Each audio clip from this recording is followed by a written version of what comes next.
이 계엄 쇼크라고 불릴 만큼 오늘 금융과 외환 시장도 크게 출렁였습니다. 안 그래도 취약한 국내 경제 펀더멘탈에 정치 불확실성까지 더해지면서 우리 경제가 큰 충격에 빠질 수 있다는 우려도 나옵니다. 스튜디오에 이인철 참 좋은 경제연구소장 나와 계십니다. 어서 오십시오.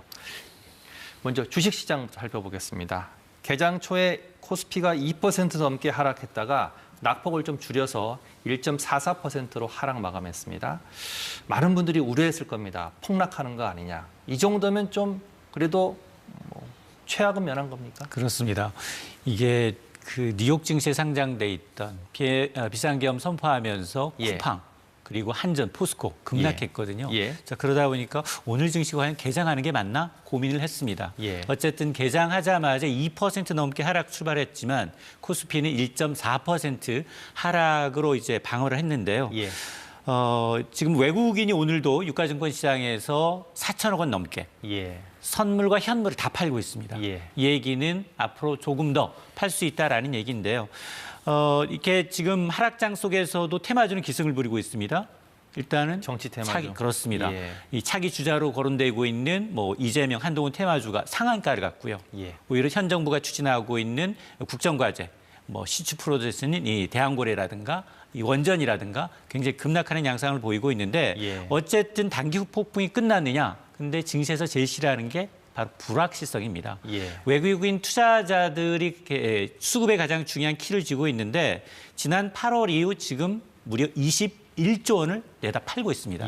근데 지금 보면 이 계엄 선포에 이어서 탄핵 정국으로 급속히 옮아가고 있기 때문에 이게 좀 길어지게 되면 외국인들은 더 팔 가능성이 있습니다. 자, 환율도 좀 살펴보겠습니다. 오늘 롤러코스터를 탔는데 그래프 좀 함께 보실까요? 자, 계엄이 선포된 직후에 야간 거래에서 1,446원까지 갔다가 오늘 1,410원대로 다소 진정된 모습을 보였지만 저게 2년 만에 최고치입니다. 자, 탄핵 정국에 들어가면 환율 상단이 1,500원까지 갈 수 있다 이런 전망이 나오고 있는데 어떻게 보십니까? 그렇습니다. 사실 골드만삭스가 내년 연평균 환율 전망을 1,450원으로 하니까 좀 과하다라는 얘기를 했는데요. 탄핵 정국에 바로 1,446원을 찍었습니다. 오늘 종가 역시 1,410원이지만 2년 1개월 만에 가장 높습니다. 이게 천정을 뚫리게 되면 그다음 지지선은 1,500원이거든요. 물론 과거에 비해서 사실 우리 이제 외환보유고는 좀 넉넉합니다. 과거에 IMF 때는 고가입이었다면 지금은 4,100억 달러의 외환보유고를 갖고 있고 특히나 국민연금과 500억 달러의 이제 외환 스와프를 갖고 있거든요.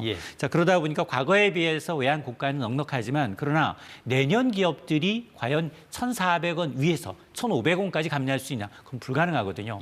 아마 외환 당국이 상당히 지금 갖고 있는 이제 외환 시장을 외환 보호를 통해서 외환 시장 개입 가능성이 상당히 높아졌습니다. 자, 하나 더 우려되는 게 있습니다. 이번 사태가 국가 신용도에 미칠 영향입니다. 다행스럽게 글로벌 신용평가사들 전망은 엇갈리고 있어요. 좋은 것도 있고 나쁜 것도 있습니다. 좀 알려주시죠. 맞습니다.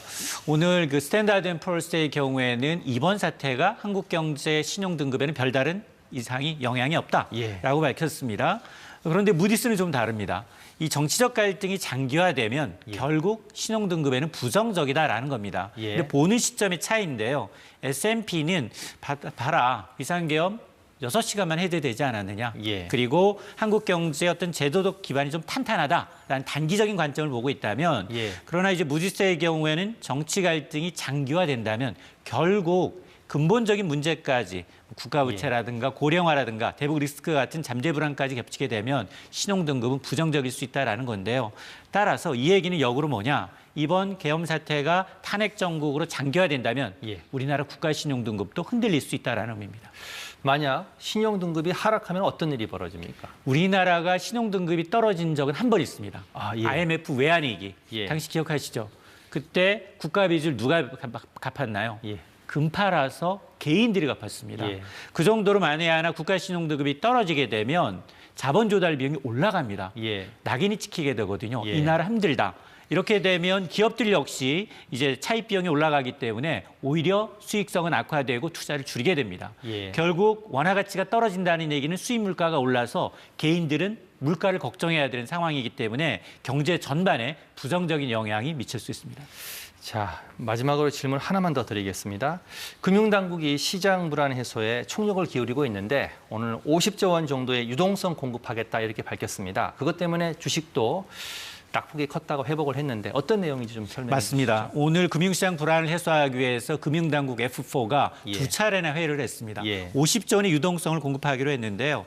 우선 증시에 관련해서는 10조 원 규모의 증권시장 안정 펀드를 언제나 즉시 예. 가동하겠다라는 거고요. 예. 여기다 이제 채권시장 안정 펀드도 40조 원 규모를 마련을 해서 회사채뿐만이 아니라 기업 어음까지 사주고 있습니다. 예. 여기다 한국은행은 이제 시장 단기자금 공급을 위해서 RP라고 해서 환매 조건부 채권을 무제한으로 공급하겠다라고 해서 오늘 주식 환율, 채권 시장이 비교적 안정을 보인 이유가 여기에 있는데 예. 이창용 총재는 비상계엄 사태에도 불구하고 이제 금융시장은 정상적으로 작동하고 있다라고 말한 배경입니다. 자, 오늘 말씀 여기까지 듣겠습니다. 이인철 참 좋은 경제연구 소장이었습니다. 고맙습니다.